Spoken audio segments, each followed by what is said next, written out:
things going on. Good morning, everyone. I want to welcome you to this ITIS Center for Data Innovation event on Internet of Things. I'm Rob Atkinson with ITIS. 2 years ago, we established the Center for Data Innovation, focused particularly on a set of policy questions related to data, which IoT is certainly a key part of that.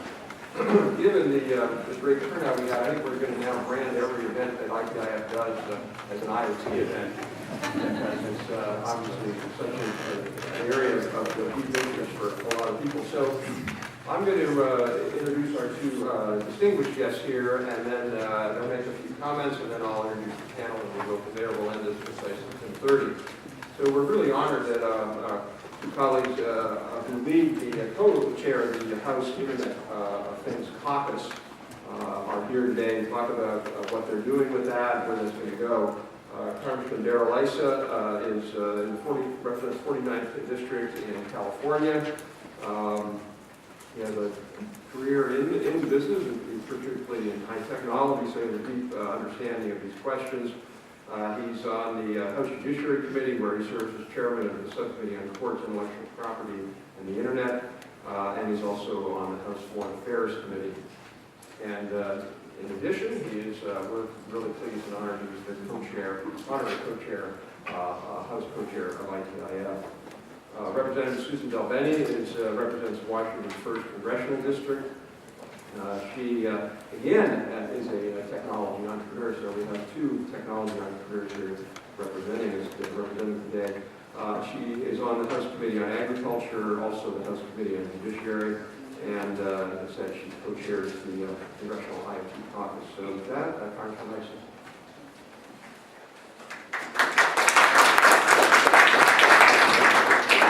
Thanks, Rob. I'll be brief. Suzanne will be brief because you really came here for the panel. But I would like to set the tone for today. Congresswoman Delbene and I founded the Internet of Things, maybe not because it was going to be challenged by government, although it is. Maybe not because it's a really cool thing to champion, but because there's so little information really in Congress in this area.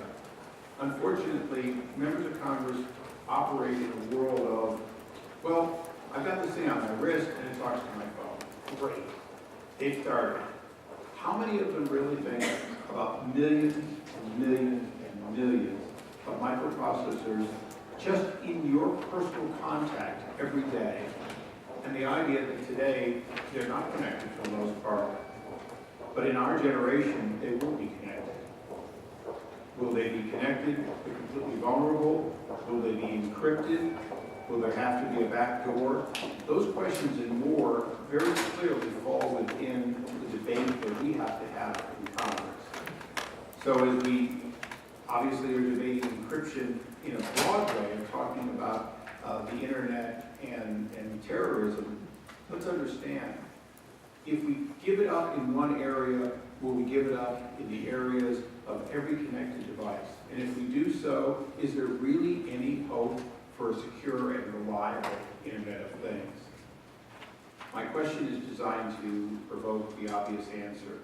We have to find a way to create strong, safe, and reliable connectivity. And if we do, then there's an almost unlimited potential for efficiencies and, in fact, a better life for our families. If we fail to do so, and we get mired in the usual government bureaucracy, we will probably succeed. We'll just make it a lot harder. So the panel today hopefully helps all of us get guided toward not making it so darn hard, which is usually the way we do it. Suzanne, Congressman Delbene and I are truly co-chairs. Because we're the majority, I have to speak first. Because you're more senior. Well, I'm much older too. Well, let me make one thing perfectly clear. I have the luxury of having somebody who has spent her entire career leading up to being a person that really can have a vision for Congress. So I'm very pleased to work with Congressman Delbene, and quite candidly, your technology background dwarfs mine. So thank you.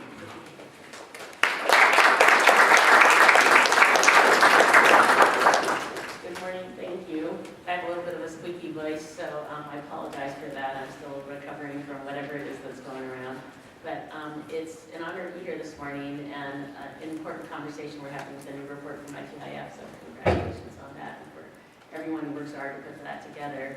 As Congressman Issa said, my career is in technology, and in fact working on embedded systems, which really was the precursor for what we call the Internet of Things. It was putting a processor and some type of technology, some type of software into devices all over, sewing machines and gas station pumps, everything that people didn't think is a computer. For a long, long time, those have had processors in them doing, basic operations from reading a credit card to giving you, running some type of user interface.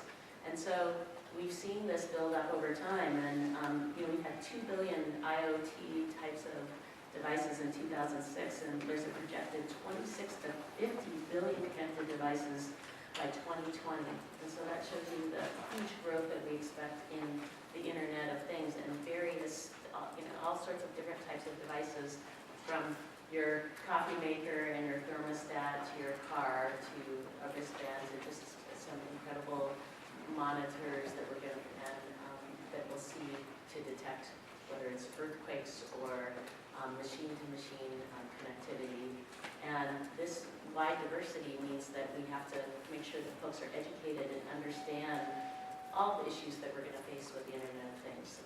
And I think that's an important part of some of the topics that were brought up in the study, and an important conversation we're going to have over time. And as Congressman Issa mentioned, we started the Internet of Things Caucus really to help educate lawmakers about how the technology works today and where it's headed. Because as policy comes together, we need to be a little more thoughtful and forward-looking about policy. We haven't always been thoughtful and forward-looking. We have policies from 1986 on email privacy that are still in place. We're talking about the Electronic Communications Privacy Act. A lot has changed since 1986. I worked on email in 1989, and that law was written before even basic email was in place. And so that gives you an idea of how behind we are. And this is an area where we're going to need to be very, very thoughtful about making sure we're forward-looking, so we don't have laws that prevent innovation, but also do a great job of helping interoperability, looking at making sure there's interoperability, making sure that consumers are protected, and that's something I think we all have to be thoughtful about going forward, understanding spectrum needs. So I think it's great you're having this conversation. It's great to be here with you, and thank you so much for having me.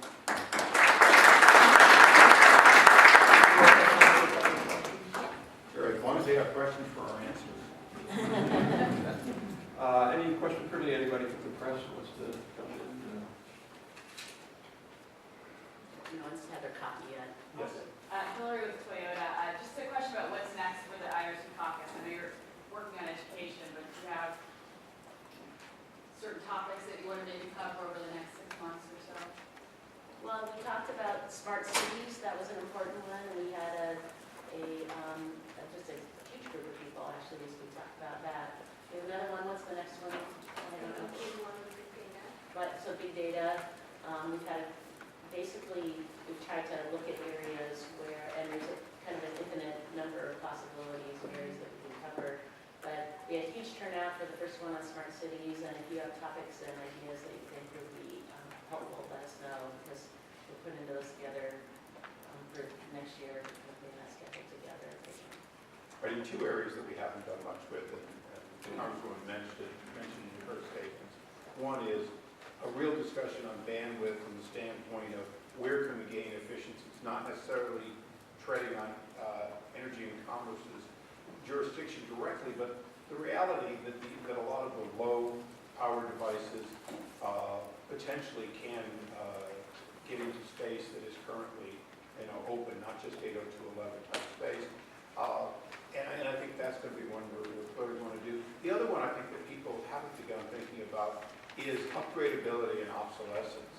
The Internet of Things is going to be with us with processors communicating well past our lifetime, but many of those devices, even as we speak today, they really thought of them as a short life, and there's really no ability per se to upgrade a lot of them. And that's going to be one of those challenges as when do you shut down a product because it no longer is able to keep up with whatever we're going to be doing 10 years from now? And I think in a connected world, you have to think in terms of how long before you're no longer a safe part of this connected world. It's not yet here. Well, it probably is, because if you think about it, you know, anything that dials up on a modem today, nobody wants to hear about, right? And I think there's this interesting idea of the data being separate from the device. In some cases, when you talk about kind of upgradability, et cetera, you're also saying, I want to keep my data, even if I want to maybe buy a new type of device, and how does that work? We don't necessarily, we talk about kind of devices, and the data we don't talk about them as necessarily being separate, and that kind of gets into this idea of interoperability too. The IoT Caucus, is that open to the public, so, and also how do I go about participating in that? You're doing it here today. But it will be, I don't know, how do we advertise, so folks know when we're having meetings and so email, so we can work with people to get their email, the email list. Usually it's only to internal Only to, staff, but sometimes it's advertised for things like info and then also just usually where it gets around.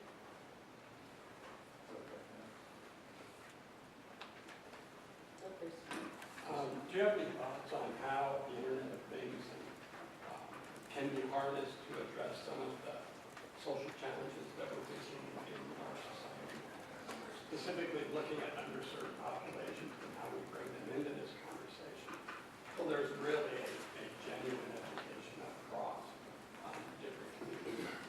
Give me an example. Oh. So I would give you a really specific example around disability. So here's a community that relies primarily on social support. How we go about educating them about the potential that the Internet of Things has to offer could help them advocate for policies that are forward-looking and thoughtful. The consequence of not educating these populations is that they may become concerned about sharing of data, and the result is they'll be advocating for policies that may be more restrictive. Well, the only thing I would potentially slightly disagree with is you're talking in a futuristic sense. That's already going on. We have sort of our friends and foes on data and the like. Suzanne said something in her opening statement. You did a very good opening statement. You covered all of this. But one of the areas that we've been involved in, obviously, is smart cities. And when you look at the challenges that cities have represented for a long time, for several decades, we've been doing curb cuts and slightly improved traffic lights. The Internet of Things allows for a level of communication in minute detail that can enable all kinds of devices. And, you know, we don't think about it, but today we call an elevator. Do you really need to call an elevator, or do you need to have an elevator there when you need it, or an escalator? All these devices currently are fairly dumb because they don't know who we are, and where we want to go. So that, I think, is one of the areas that people have to define their needs. And then I think as long as we enable the technology to have a fair run, we're going to see those needs met. we know we have basic needs, even getting broadband available to out of rural areas and country and underserved populations. So we're behind on some of even just the basic infrastructure to help folks out.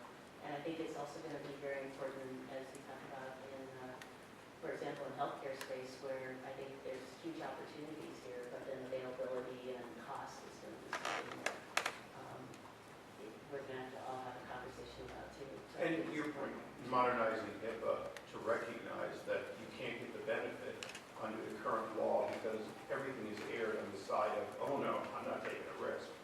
And that's part of our real problem in healthcare today is we don't think in a sharing economy because we did it at a time in which it was a paper record locked in a drawer, and that's not the future.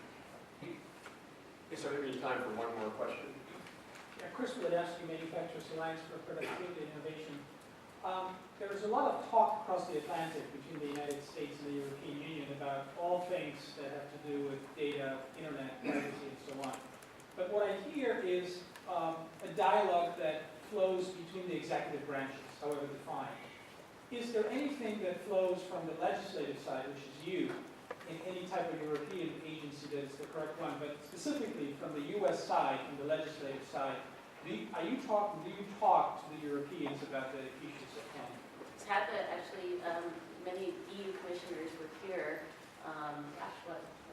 6 weeks ago or so, meeting with the Judiciary Committee, and I know myself and Congressman Issa were there, and we had a conversation on a lot of issues on copyright policy, on safe harbors, so we are having those dialogues, and that was one very recent example. Right, and there'll be the Brussels Forum later on next year.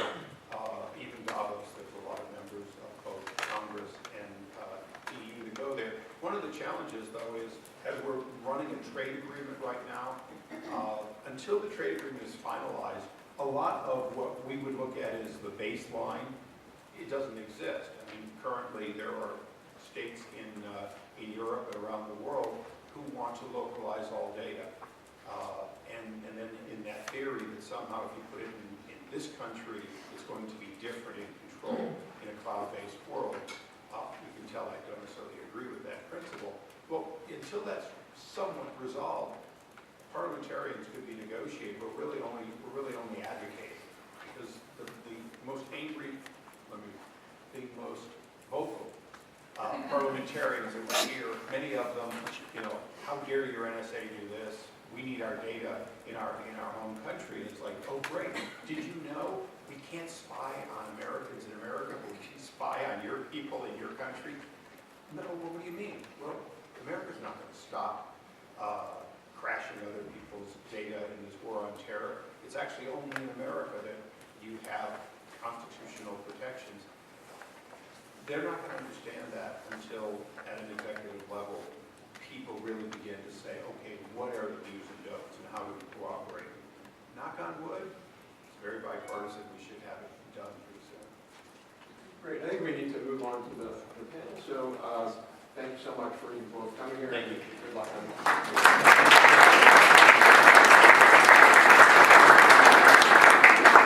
So a couple things. There's a bunch of seats for folks to stand. Feel free to take a seat. One of the comments Congressman Issa said that, why do you need to press an elevator button? To me, it really goes to the heart of what this question is about, which is that we live in a world that is largely dumb. It's a world that doesn't know what's going on. It doesn't have intelligence built into it, whether it's in a car, whether it's in an elevator, whether it's in a refrigerator. And that, to me, is really the vision of IoT. It's a transformative technology. And it's transformative in a way that high-speed broadband is transformative. And so in 2007, 2008, ITIF led the charge for a national broadband strategy, and we laid out a couple of different reports on why we needed a broadband strategy, what that strategy would look like. When the Obama administration came into office, they championed that under the leadership of Chairman Janikowski and Blair Verdin. And our view is that we did a pretty good job with that. We really built out high-speed broadband quite well in the country, both on the wireline and the wireless side, although there's still more to go, as we'll hear about things like 5G coming out. But that now the next step is really how we think about the application layer, and the most important application layer right now is IoT. So our view is that we need a national strategy on that to make sure that we don't get it wrong and we do get it right. So we have a great panel this morning to talk about that. I'm just going to go down in order here.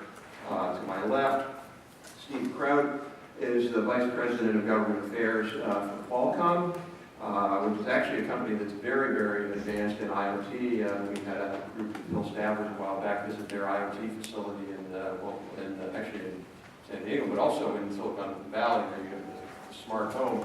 I thought the best one was when you go up from your watching the game and you get here and leave the refrigerator door open. It'll tell your smartphone that the refrigerator door was open. That actually is one of those IoT things that can be quite helpful. So anyway, so Steve, very deep into what Qualcomm is doing on the IoT space. Prior to joining Qualcomm, he was at Motorola, where he was the Director of Government Affairs. Jeff Brueggemann is the VP for Global Public Policy for AT&T. Again, something we forget about IoT oftentimes is that IoT is about really three things. It's about a device, kind of sensor. It's about using the analytics from devices, but importantly, there's that link. It's about communicating that information from a device somewhere, and that's really where AT&T now is involved as one of the companies involved in that communications link. At AT&T, just responsible for developing and advocating AT&T's positions on privacy, security, and IoT. Mark Ryland is the technology leader for Amazon Web Services worldwide public sector team. For those of you who only think about Amazon with the 9 packages you get every day now this month. Can you guys consolidate that? Because I get multiple Amazon packages every day. It's unbelievable. Okay. Amazon actually is one of the leading, if not the leading, cloud computing companies in the world through Amazon Web Services. Mark leads the team of solution architects and professional service engineers around things like architectural guidance, knowledge transfer, and implementation of services to government and education customers around the globe. And obviously, IoT plays a key role in that. And finally, last but not least, Josh New, who is a policy analyst at ITI Center for Data Innovation. Josh is the lead author of the report we're releasing today, so I'm going to turn it over to Josh for some comments, and then we'll have a dialogue. We should have plenty of time for questions and discussion with you all. Rob, like a big thank you to Congressman Bill Benning and Congressman Isaac for their remarks, and particularly for their leadership as co-chairs of the Internet of Things Caucus. This started in January of this year, and there's already been Senate and House hearings on the issue, and this is something that their leadership will be instrumental in ensuring that the United States can take full advantage of the Internet of Things. So our new report is called Why Countries Need National Strategies for the Internet of Things, and it's a globally focused report. The discussion today will be U.S. specific, but these are challenges. The challenges that we outline in the report facing technology are challenges that every country will feel. So these 3 challenges are market failures, the need for an innovation-friendly regulatory environment, and equity. And so many technologies can face these obstacles, but there's a specific reason that the United States and other countries should craft a national strategy for this technology. There's a reason we don't have a national 4K television strategy, a national strategy for virtual reality headsets. As Congressman Isaac mentioned, this is not just about fitness trackers. This is the benefits of the Internet of Things are so significant and so important to public and private sector function that they should look quickly to cohesively develop the smart policies to overcome these challenges and promote the growth of technology. So the first challenge facing Internet of Things, and probably the most significant, are the market failures. So these market failures limit the private sector's ability to deploy the technology. And many of these failures stem from the fact that the Internet of Things generates substantial network effects that market forces acting alone and unaided cannot adequately address. For example, many of the social and economic benefits that are generated by large-scale deployments of sensor networks accrue not to just the people buying and selling the technology, but they accrue to other consumers, to competing companies, to non-users, and to society as a whole. For example, a smart home thermostat like a Nest is great for consumers because they can cut down on their energy bill. Certain consumers may think that cost saving is significant enough for them to buy the technology. But the network effect of widespread deployment of Nest thermostats is that communities as a whole have decreased energy demand, which means less pollution, which means less grid on power strains, which means less prices. But if consumers don't initially value that cost saving significantly, society as a whole misses out on those benefits, and that is a value that the market cannot capture. Additionally, another type of market failure, is that many aspects of the Internet of Things rely on certain public goods that the market acting alone cannot adequately provide or will not adequately provide. And these are the responsibility of the government to administer. So these include human capital necessary to work with the data generated by the Internet of Things, radio spectrum, and what's the third one?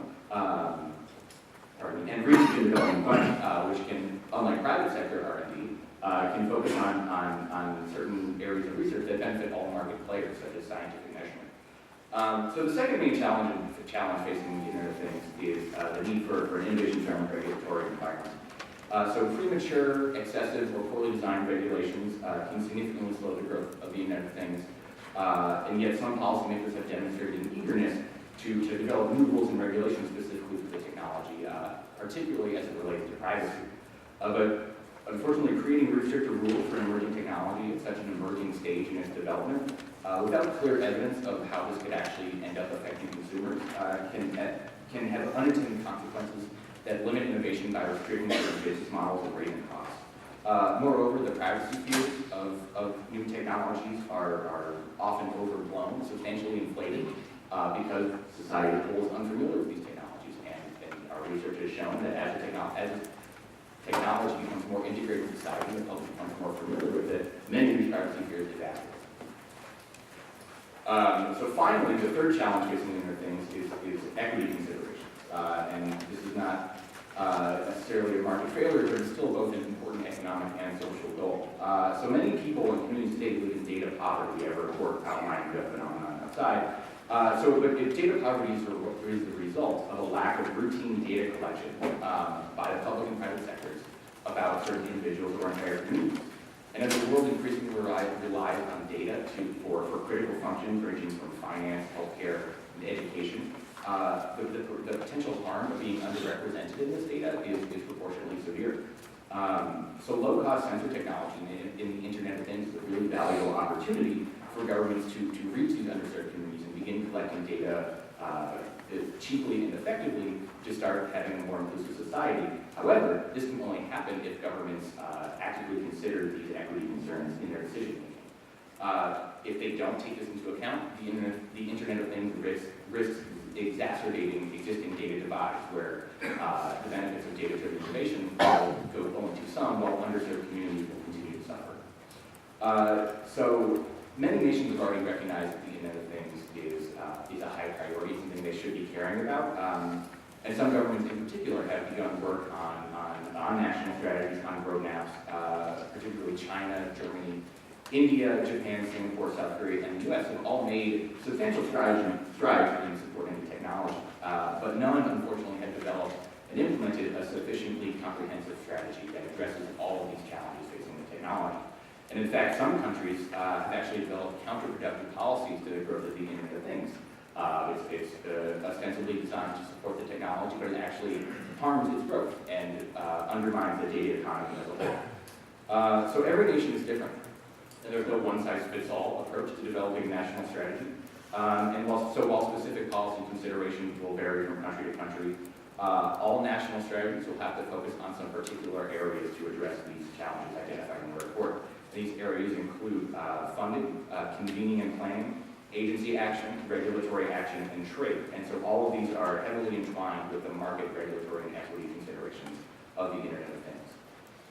So ultimately, our report makes the case that no country will successfully capture the benefits of the Internet of Things by leaving its development solely up to the market, just as no country can capture the benefits of the Internet of Things without a robust private sector unencumbered by restrictive regulations, whether it's free to be innovative.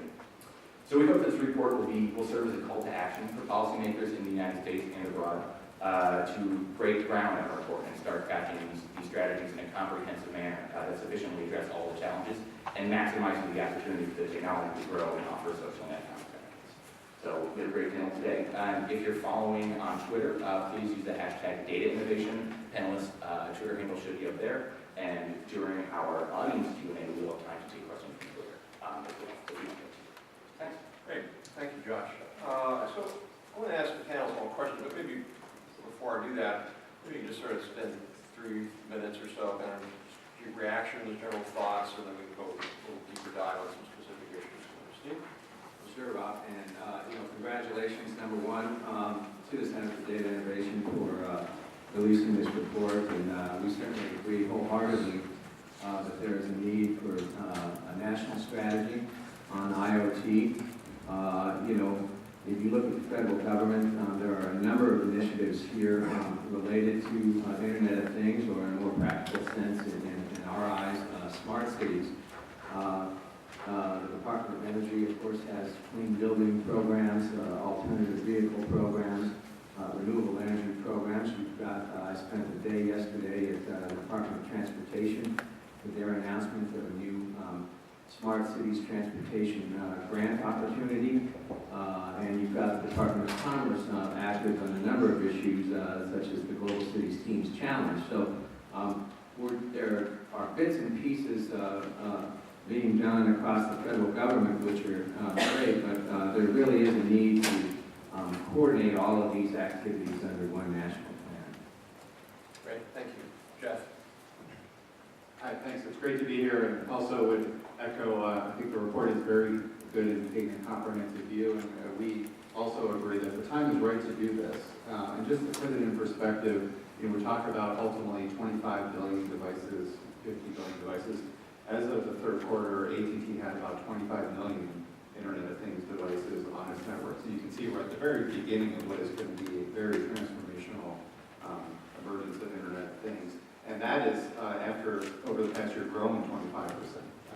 So for AT&T, this is a big infrastructure challenge in terms of handling this massive number of devices, the growth in traffic we're going to see. It's also the wide divergence of the types of Internet of Things services that are being offered. So you think about if it's your car or your pacemaker, you need highly secure, constant communications. Other types of sensors may require a very low, occasional check-in once a day. And so we're having to think about this as a big infrastructure project. So Rob, I think your analogy to broadband is really well taken, that in order to have the foundation for the Internet of Things, you're going to have the digital infrastructure underneath it to support it. And then I also agree with what's been said about the opportunity for the government to help on the demand side, particularly on some of the large projects like transportation, public safety, and smart cities, where you really do need that network effect to pull together. I think a lot of areas are going to probably work just fine in the private sector if government regulation doesn't get in the way. So whether it's smart homes, smart connected devices, wearables, and things like that. But there are some interesting opportunities that come that the government can help with on some of the larger projects as well. So the idea of having a national strategy that encompasses all of this, I think the timing is really ready for that. Great, thank you. Mark? Yeah, thanks again for including us. It's a great conversation and a good paper that lays out some of the issues that we face, I think, as a community. When Amazon looks at these issues, we kind of look at it in a broader context, sort of a trifecta of buzzwords, cloud, big data, IoT, and really we see all these things kind of fitting together in a big transition, disruptive transition in the world. So all these devices are generating tons of data. It is often in unstructured format or in different types of structure. So the idea of big data analytics is all about breaking down data silos, about data pools, data lakes, the tools that allow you to access data in a way where you don't have to make value judgments in advance. As soon as you put something in a traditional database, you've made a set of value normative judgments about what's important, what are the rows and columns, what are the indexes, and so forth. In a big data world, data just streams in, and you figure out later through analytics what is valuable, what are the correlations that really matter. And the cloud side of this is all about, you shouldn't buy in advance a massive amount of infrastructure in order to sort of figure out experimentally what the value of data is. You really want to do that experimentally, and experimentation and traditional IT don't really go in the same sentence. When you have to buy a massive amount of equipment in order to do something, the model begins to break down. So what we see are all of these things kind of coming together in a very kind of perfect storm of innovation, where you can get access to massive amounts of infrastructure, massive amounts of storage, cheaply, easily, disposably. You can use open source tools and state-of-the-art analytics capabilities that don't require a lot of data transformation in advance, and then the data streams in from these smart devices, allowing correlations and connections to be made that would have never been possible before. Like these, you might. And the interesting thing, sort of philosophically, is that in some ways causality doesn't really matter if correlation is strong. Like, it doesn't really matter why these two variables always coexist in the same, as long as you recognize that correlation and you begin to make important judgments, whether it's policy judgments or business judgments, that I can react to this data variable because I know whenever I see this, I always see this other thing. And so it's a very interesting, exciting time as an industry, and we're glad to be here participating in the conversations. Great, thank you. So I want to build on a couple of points that Josh made, but one really, I think, is why this isn't, we don't have a 4K strategy for the U.S. because, 4K TV is a nice thing, but it's sort of, as economists would say, it's a single-purpose technology, just makes our viewing experience a little better. IoT is different, partly because it's more important, but also because it's a technology that is something that not just the private sector is going to adopt, but government's going to adopt. And governments at all levels are going to be involved in it. And I suppose governments could buy 4K TVs, but virtual reality goggles over to the Department of Commerce. But IoT is something that each agency is going to have to do. And without a strategy, agencies may sub-optimize. They may think about only what they're doing. And yet, there are two big sort of market failures here. One is around network effects, just sort of the network being bigger and getting more valuable. The second is scale effects. And IoT really will benefit from scale effects. If we can be producing 2 billion of these devices a year as opposed to 1 billion devices a year, the price will go down and then you'll get even more. And again, that's a way for if government is a lead adopter. So that to us is sort of why we need a strategy, not just sort of leaving it up to each individual agency to sort of maybe get around to it, but have a call from sort of the government itself. There are three business representatives. How do you see that playing out? I mean, how does the next administration or the last 14 months of the Obama administration, how do they really send a clear message to agencies, whether it's at DOD and logistics, or transportation and smart cars, or HUD and cities, or even EPA and environmental sensors? How do they send that message so that agencies then sort of get religion on why IoT is so important to accomplishing their missions? Well, I guess I'll start, and it's a very big question. I sort of mentioned it in my opening comments. Each agency is doing some form of Internet of Things exploration. And if you look at NIST, in my eyes, they've really taken the lead. They have established a Global Cities Teams Challenge program where they're serving as a convening organization. There's no big federal funding out there, there's no grant funding, but they're bringing the academic community, local city leaders, and technology companies together and putting them in a room and saying, okay, what are the local challenges and how can we come up with ideas to address these? And this was a process that was started last September that resulted in, I think, over 60 new smart cities projects that were displayed on June 1st in a Global Cities Tech Festival here in DC.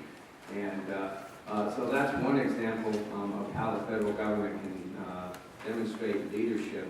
I mentioned the Department of Transportation yesterday coming out with a $50 million grant. They made the decision not to split that money up amongst 4 or 5 cities, but dedicate it all to one city, and that's really because they want bold concepts here.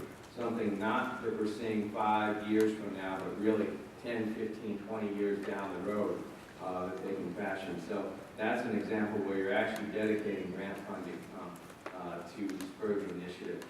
I could go on with a few others. And just by the way, if people haven't seen the recent White House OSTP third iteration of the National Strategy on Technology Innovation, very good discussion there of IoT and driven smart cities and what demonstrations do it. Jeff?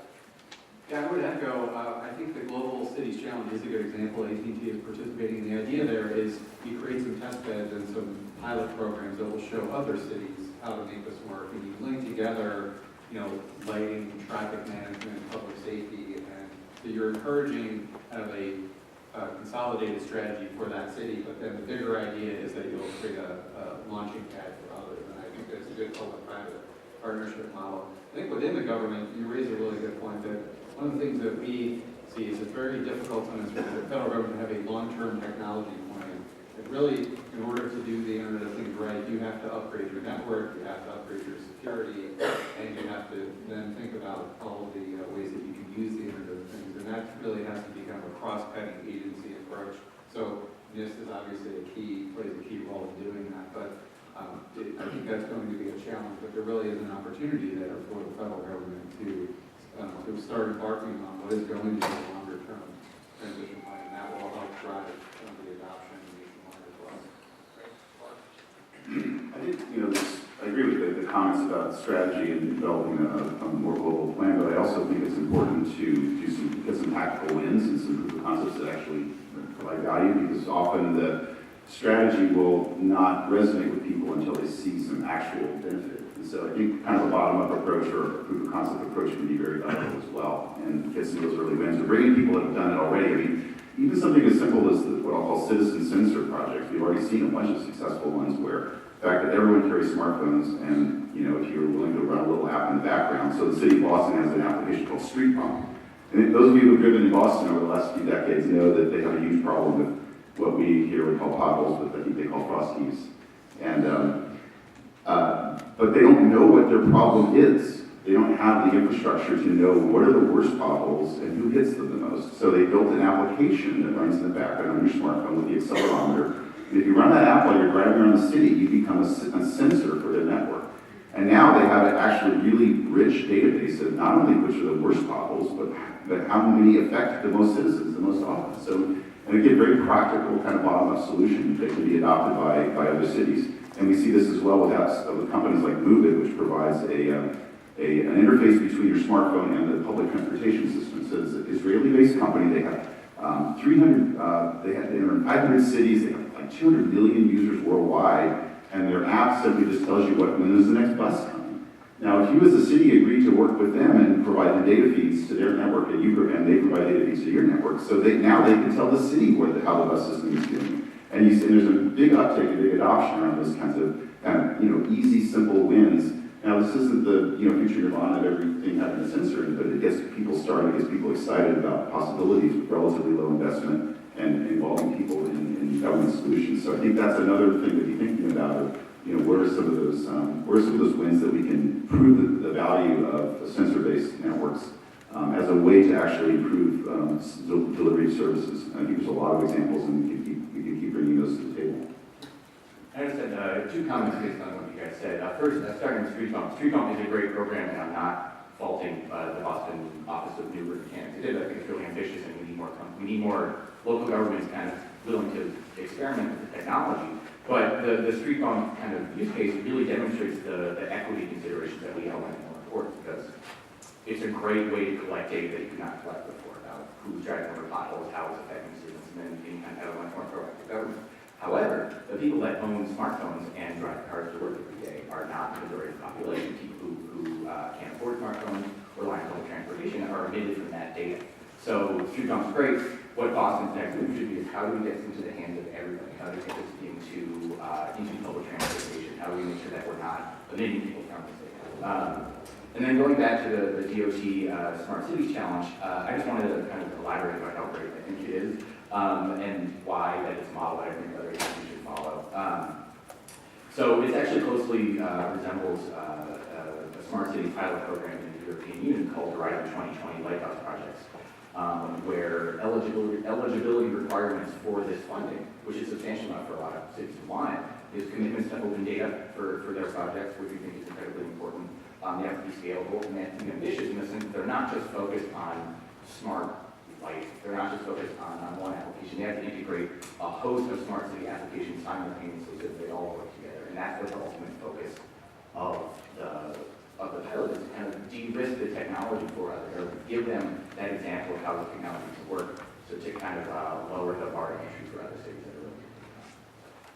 So great. So one of the sort of challenges, I think, when we were crafting this report was to get this sort of fine line between advocating for a smart strategy for IoT and avoiding kind of a statist, emboldening kind of mercantilist statist to say, oh, geez, there's market failure, so we're going to have to heavily intervene. For example, India, in their IoT, or basically M2M roadmap, they're going to restrict import licenses for certain connected devices. In other words, cut themselves off from global best practice because it's a way for them to, quote, build up their domestic manufacturers in IoT. I think there's a real risk in Europe that they will interpret the need for an IoT strategy as essentially, well, we have to mandate interoperability, or we don't really like, we have to mandate the ability to take your data from Nest and give it to Honeywell, which I think would really be problematic. On the other hand, I think one of the reasons why we need a strategy is we want to send a message, or an administration wants to send a message to regulators to do 2 things. One is to be cautious here and not sort of jump in too fast, because you just don't know what's going to happen. And secondly, to really do coordination. Jeff, you were talking earlier about, you've got real risk with FCC, FTC, DOT. I mean, maybe you can start and go from there. Yeah, I think, one of the challenges of the Internet of Things is everything is converging together, and there is a lot of data, as Mark described, that's being collected and analyzed. And so the risk is that we will segment the regulation of Internet of Things to, well, if it's in a car, then Department of Transportation. And that's a real-world example where if you have a hotspot in your car that AT&T provides, it might be regulated by the FCC.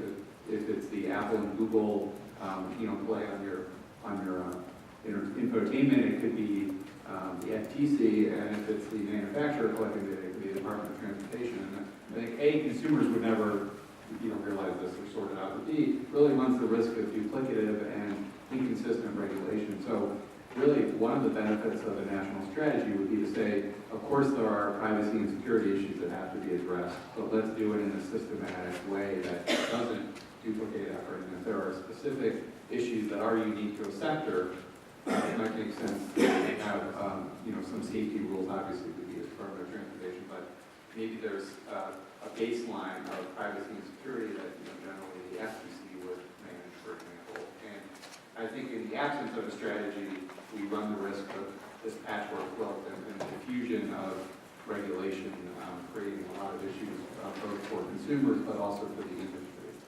We also have the risk of state rules too, state regulators. We are seeing a lot of privacy and security bills at the state level on Internet of Things, drones, are other things. Healthcare is a great example of where, the intersection of the old worlds and HIPAA and these, the models for regulating privacy around data and so forth are going to really collide with the high-value kind of lightweight capabilities that some smart devices can bring to the table. And so it's a great example where we have to find probably a better balance than we have now between sort of like the full-blown regulatory regime around your doctor's medical records versus something that's just simply giving you signals around your health, heart health or something. So that's a great area too, to really where coordination and strategic plan and ability for agencies to have virtual teams that address these problems in a more systematic way and not within sort of government verticals would make a ton of sense. And I think we really need to do that in order to enable these markets to really explode. Yeah, the only thing I would add, I certainly agree with all that's been said, but you also have to ensure that there's coordination with whatever domestic standards and interoperability rules exist with the international community as data needs to cross all of them. Yeah, I understand that. One of the things that the industry is doing a lot in this area to try and create security and privacy standards that cut across the silos on the industry side. And so I do think it's not as if there's a vacuum today. And I give credit, for example, to the car companies for coming up with some connected car privacy guidelines. And we recently saw the Consumer Technology Association release some wellness guidelines and a ton of work on security happening. So part of what the government can do is to work with the industry on, we need to have trust in the Internet of Things for consumers. And I think there's a lot of opportunities to develop those without leading into overly restrictive regulations. Yeah, I think that's a really important point. If anybody followed the passage yesterday of the new European Privacy Directive, which, amazing. I mean, I haven't seen it. You should look at it because to me, it's a significant case of vast regulatory overreach that is really going to hurt the internet and IoT and data economies in Europe. But it's really premised on, to me, this faulty point, which is, if some trust is good, total trust is better, and if you can massively regulate to get total trust, that's going to lead to more adoption. And again, it sort of misses this point of what, to me, what you want is you want trust, but flexibility and dynamism. And I think that's, Jeff, your point about the car consortium, for example. I don't know if anybody wants to comment on how do you get that sweet spot between trust and flexibility. I think transparency is really the key. Privacy by design, where the consumer has the power and the ability to understand what's being collected and have some oversight over that. So, for example, for Amazon, we have this new device you may see called an Echo. But what's really important about the Echo is not the Echo, but the service behind it, a cloud-based service called an Alexa voice service. An Alexa voice service, the consumer has a complete record of every kind of interaction you've had with the device, whether it's from that device or a partner device, what have you. And you can delete parts of the conversation if you want to. And we forget that data. So you from the start, you immediately have a trust that comes from transparency. And yet, at the same time, you now have this permission-based model that the consumer can say, hey, I do want to share some of this data to get better services.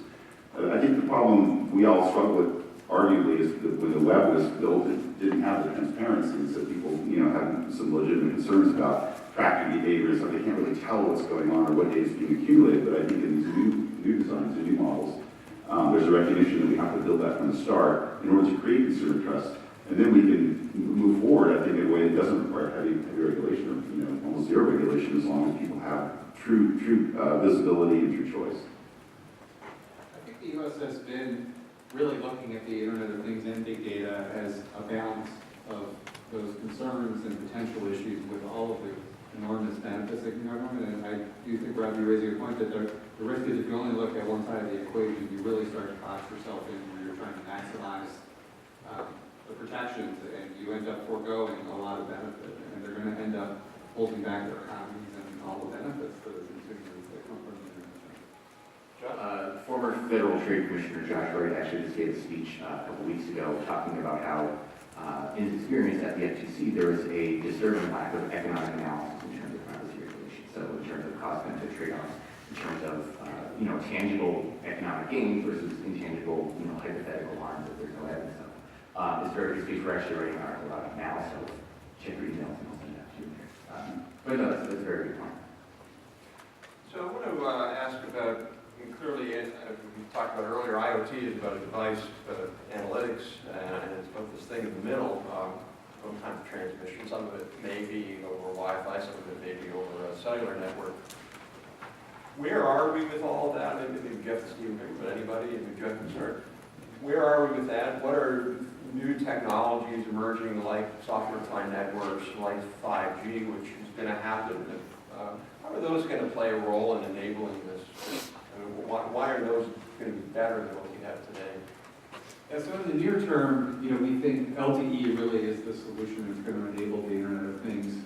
We see 5G more along the 2020s horizon, but we are going to need more spectrum and continue to need more bandwidth to support just the sheer volume of devices. As I mentioned earlier, we also think that you can't scale this just by trying to increase the capacity. So we're looking at the software-defined network as a way to build intelligence into the network so we can much more dynamically provision these services when they're needed and how they're needed. Can you just explain SDN to people? I don't think most people are aware of what that really is. So basically, SDN, you create an architecture where you have very low-cost routers, and then you build the software on top of it that manage the network. So we can go from having to replace equipment to give you an upgrade to just changing out and doing a software upgrade and not changing the underlying equipment. So it creates the ability for, and we're doing this today, we're starting to offer, for example, bandwidth on demand, where the customer can actually self-provision the type of bandwidth that they want and dynamically change that. So you can think about that. And then the other example would be virtualized security. So it allows us to put security much more dynamically into every router in the network and change that if we see a threat to respond much more quickly than having to go through a security patch that we deliver. So it's going to be a network that is much more dynamic and enabled for the Internet of Things to manage all of these devices. I do think Congressman Eisen made a good point that you're going to have to, by having some capability in the device itself to be upgradable, is going to be something that we're going to have to think about as well, so that you can create that end-to-end security and dynamic view there. But we are viewing this as a network that's going to have to be very flexible and accommodate a wide variety of users in addition to just the sheer capacity. Steve or Mark? Very simple example of software-defined networks is when you go to Starbucks today and you bring up your laptop on the Wi-Fi network, as probably you all know, all of your packets are fully visible to everybody else in that same Wi-Fi router. And if you don't build encrypted tunnels, then essentially everything you're doing is in the clear. In the software-defined network, you would connect at a physical level to that Wi-Fi base station, but immediately your node would create an an encrypted tunnel to some trusted thing on the internet, which then mediates all your traffic. And so that basically you're creating the equivalent of a LAN or local connection with some remote device. And that becomes your subnet, if you will, for those of you who know something about networking. The physical network doesn't matter anymore at that point. So that's a very simple example, but if you multiply that by all the way servers talk to each other, and the way devices talk to each other, you can multiply those examples endlessly, and you can dynamically create these very private links between things over an untrusted public network. It's a huge thing. It's big, happening very rapidly, and it will have a huge impact on the future of security in this world where we know that's so important. Well, I agree with all the comments too, and the only thing I would add is, we provide communications infrastructure as well, and we really have a philosophy of taking traditionally single-purpose pieces of infrastructure and turning them into multi-purpose, and then that's really about going down to the local level and finding out what the best technology is in that particular case. So certainly we work closely with our cellular carriers at AT&T. We could be a scenario where Wi-Fi is better suited, or Bluetooth. There's really, we like to let the locality dictate what the best technology is. Great.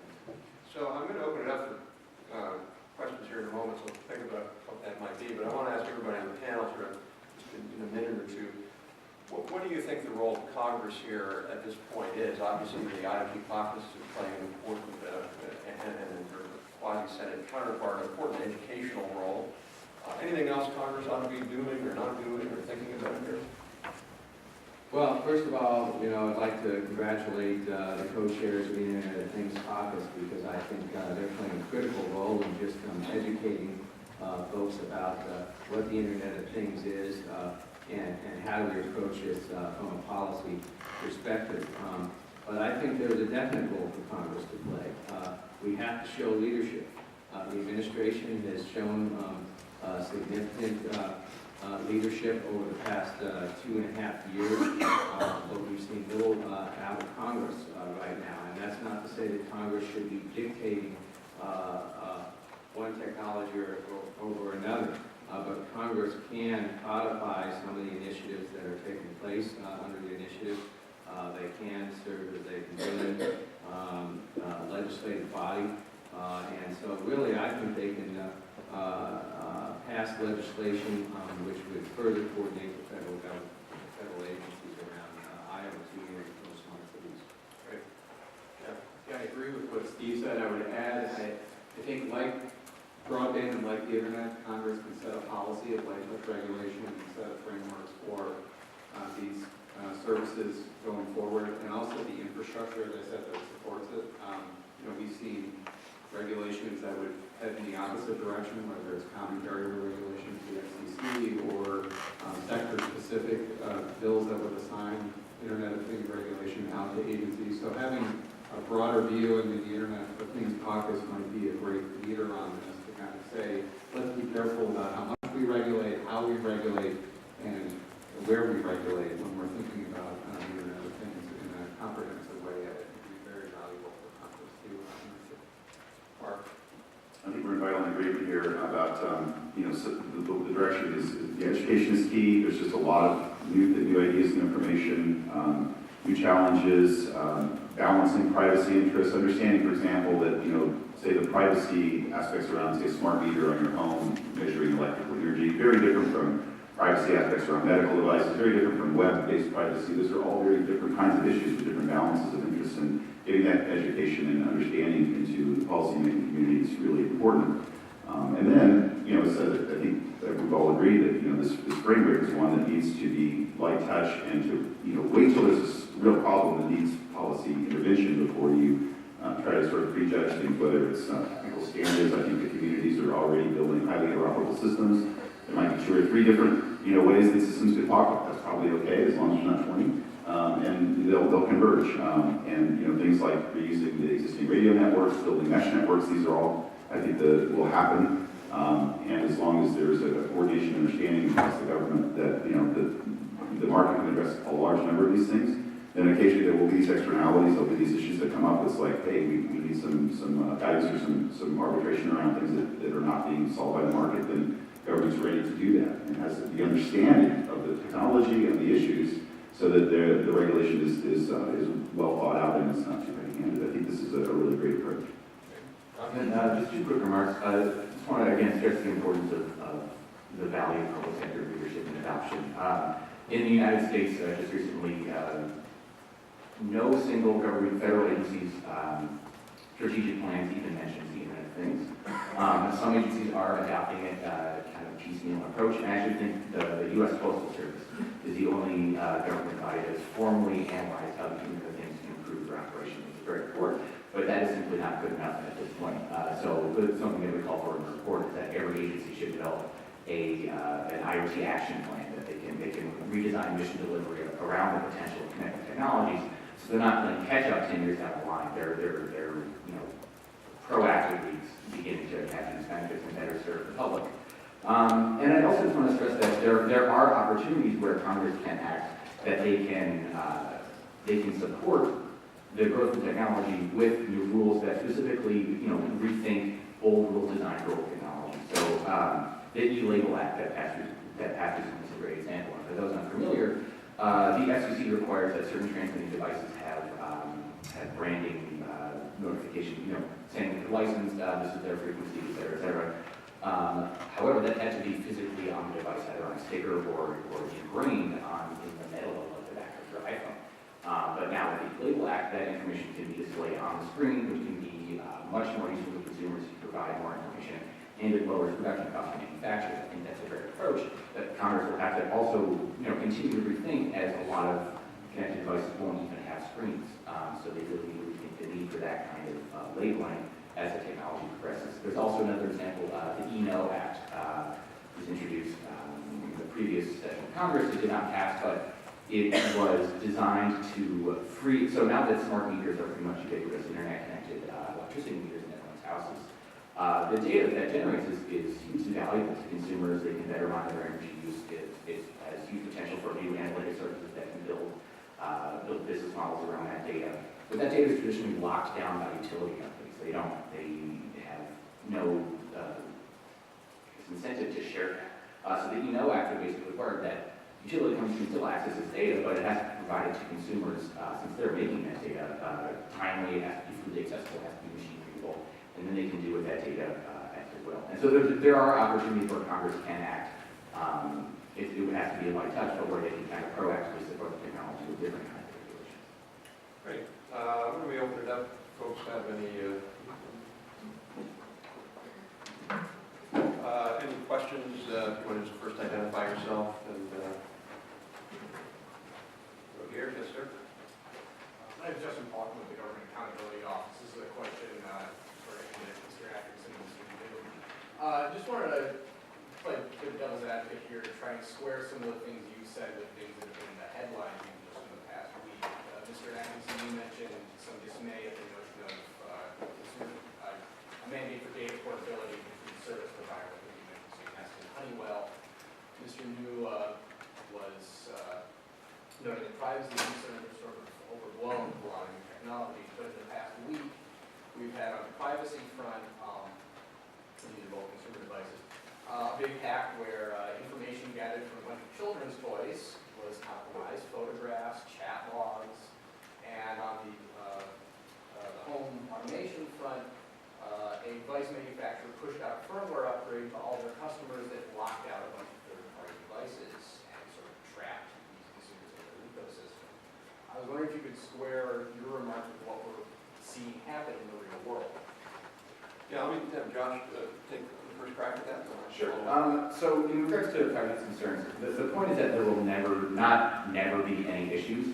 But we did, actually I did a report a couple months ago called the Privacy Panic Cycle, and the charting technology from like the Kodak portable camera to RFID to e-labeling, and how they all exhibit this trend that's kind of reminiscent of Gartner's hype cycle in technologies, where there's cautious optimism, but then as the technology begins to develop, there's a huge spike in privacy concern that eventually, as adoption inevitably happens, that evaporates. So the point is that there are no issues that regulators should eventually address. It's just when they do them, it needs to be with an even head, and after they can better assess how that technology will be working with society and how consumers feel about it once they know the benefits.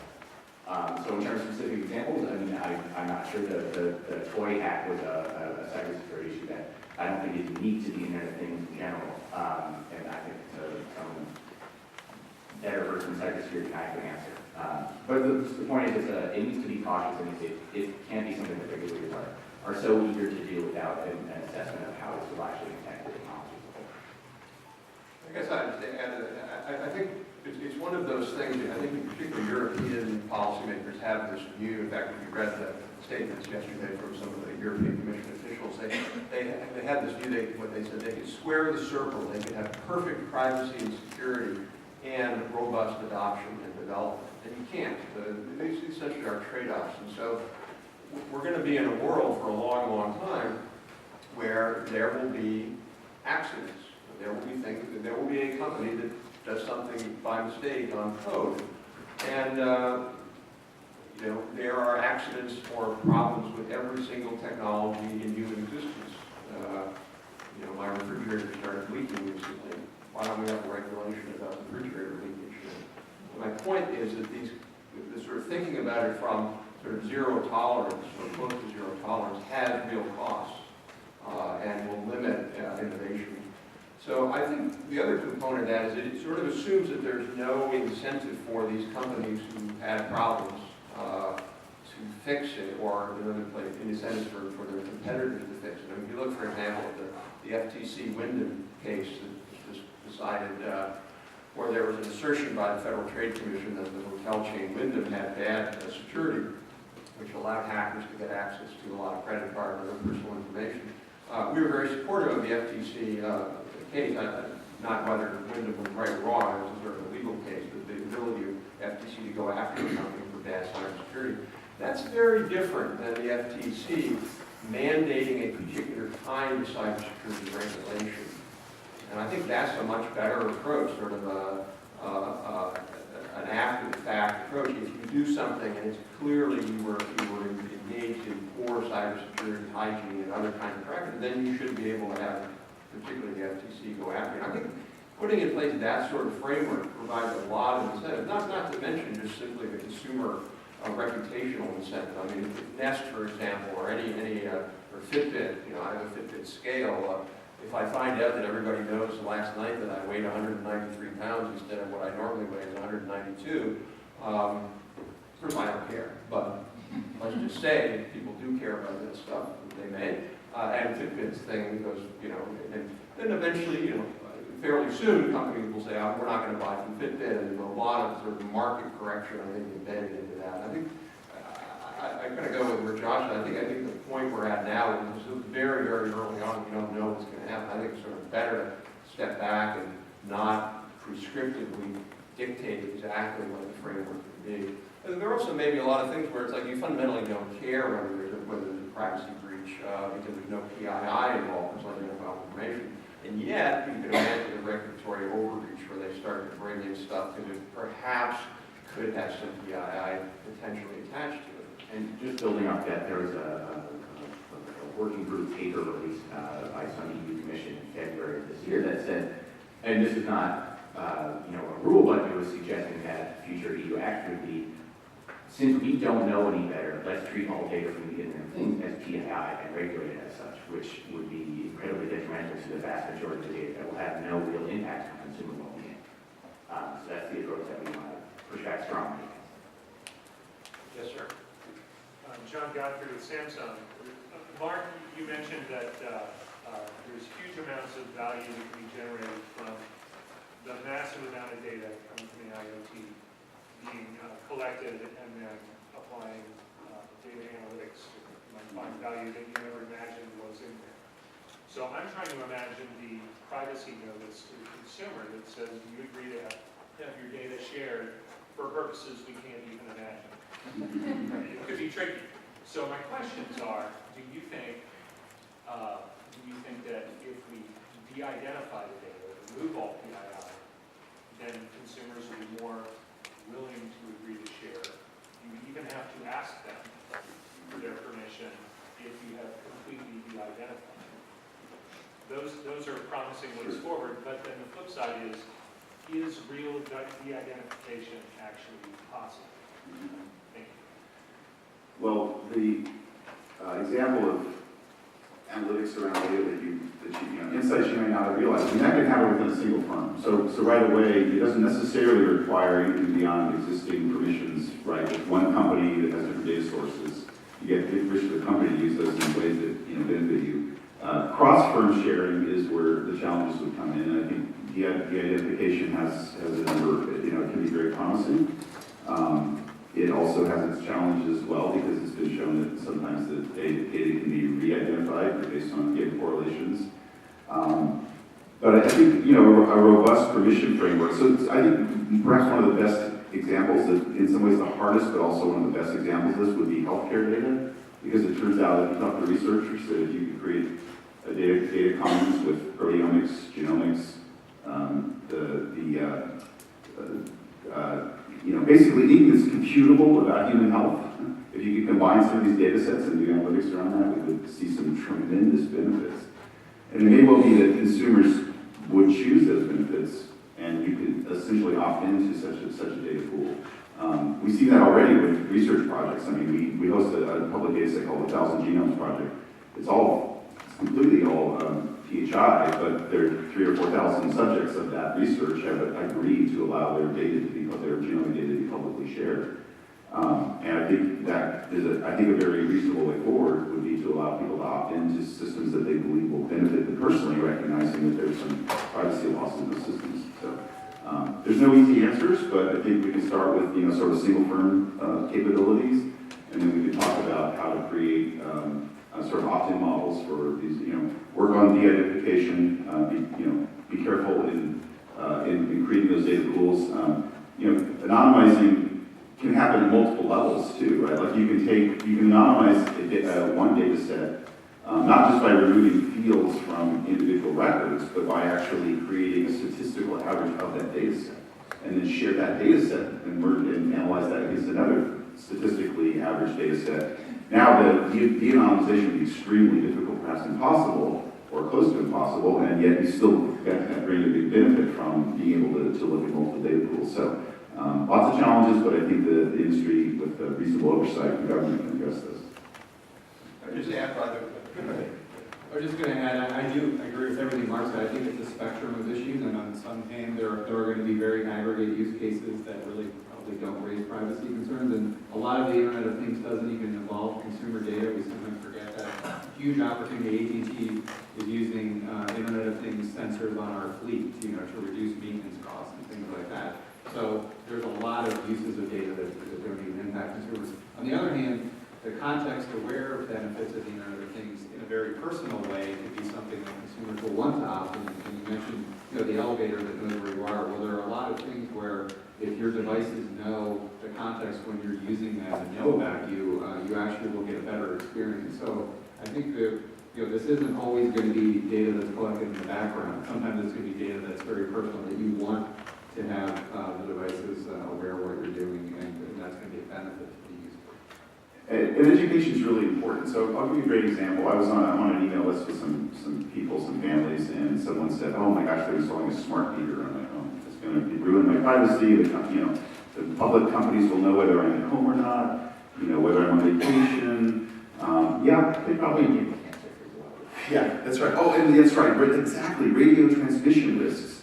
And I just couldn't resist email. I said, "Look, do you use a phone, a cellular phone? The cancer risk from that is 1,000 million times greater than that device 100 feet away on the outside of your house." First of all, whatever it is, it's way, way less. And secondly, do you use a web browser? If you use a web browser, then companies know far, far, far more about you than you'll ever learn from your smart meter.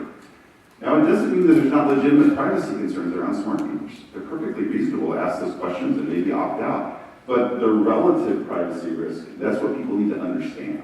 And there's a lot of lack of understanding around these things. And so education, maybe that's, again, another role that a convening kind of government policymaking group can encourage, is to understand relative privacy issues and make more intelligent decisions about whether this particular Fitbit example, or the smart meter, or the running shoes that upload your stride rates or whatever, what are the relative privacy issues compared to other things that you do routinely and you're sort of not aware of the issues? I just want to come back on this point about de-identification, because I think it's really, really important there. And there's almost like an urban myth that has been developed in the policy world here, particularly in Europe, but also here, that data sets cannot be de-identified, that they can always be re-identified. And that is just fundamentally false. So there's a report we did about 2 years ago, co-authored with our colleague Anne Kabukian, who at the time was the Ontario Privacy Commissioner. You know Anne, she's a privacy hawk. We actually differed on a lot of different issues, but on this issue we were completely in sync. And we did an analysis of de-identification technology or anonymization technology.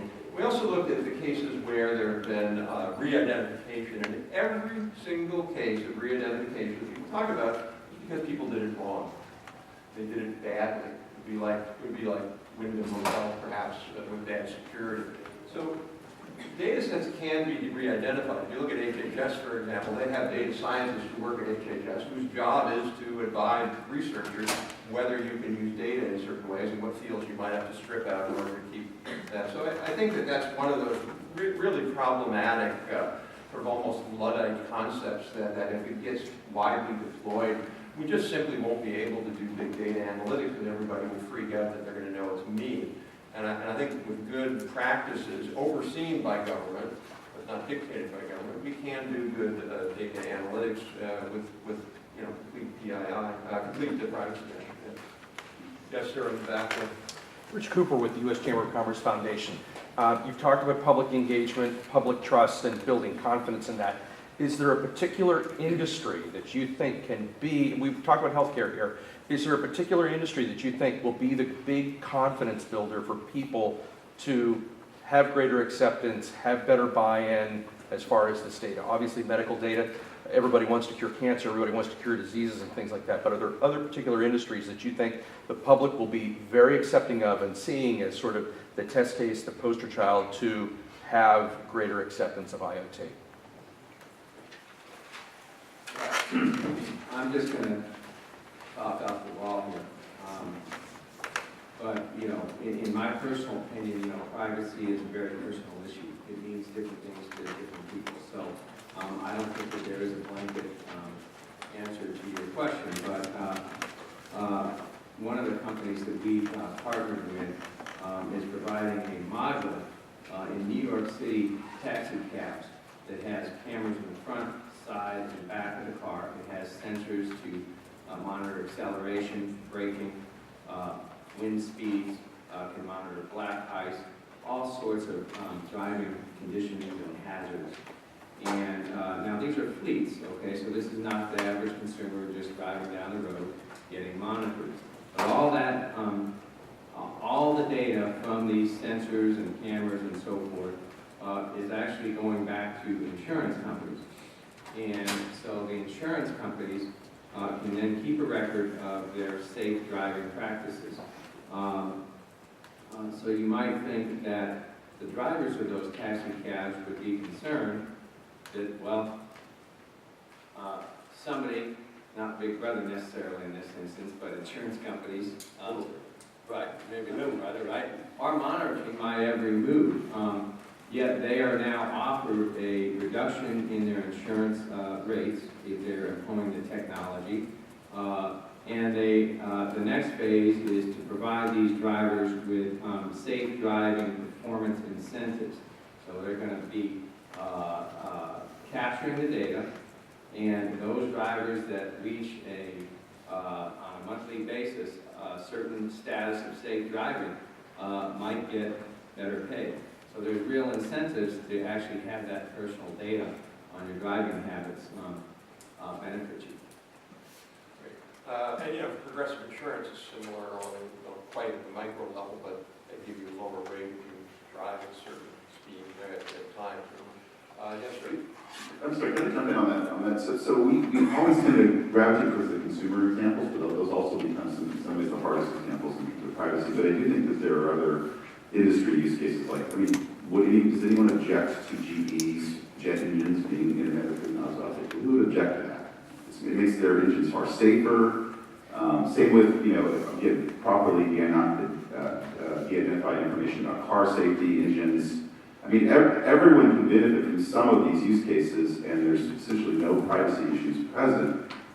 So now, again, maybe it's not as impactful in terms of getting the public all excited about. So that maybe that's the paradox here is the ones that you really get excited about are also the ones that raise privacy issues. But there are just boats, tons of use cases, transportation use cases, safety of bridges. I mean, who would object to the Department of Transportation knowing when a bridge becomes unsafe?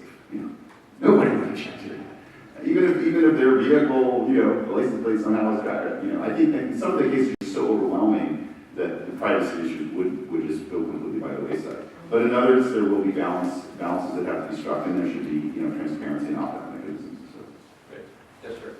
Dan Hoffman, Montgomery County, Maryland. I want to ask a question, really, I guess, building on Mark's point. The smart meters example is the example of privacy and fear based on, in many cases, just pure pseudoscience that really limited their deployment.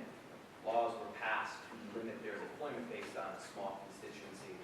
So education is huge, especially at the local level, because we're going to be the ones that really, at the end of the day, buy most of your products. So what is the private sector's role in really helping educate consumers and policymakers that are having to make budget decisions about a smart meter program or an intelligent transportation program when they're hearing folks that are saying, don't do this. They're hearing a very loud minority of their constituents that are afraid of things that may or may not be true. How can you help us allay those fears? I don't have a great answer for you, but I think we do have common interests that can be brought into alignment, and I think industry associations might be a good focal point for that, and education campaigns that are sort of jointly between industry and government. I think it could be helpful. Some of these problems there just may not be an equal solution for, but I think it's worth the effort. The social benefits of some of these technological advances are enormous, and it's worth an effort to overcome sort of the edge cases as far as unreasonable fears about things. I think we also have to educate the consumer on what's in it for them. What's the value proposition? I got a notice from my utility that, hey, we may use this to balance the load in the summer, and we'll give you a discount to do that. Or if you could understand that by monitoring your utility usage, you could pay less by running your dishwasher at a certain time.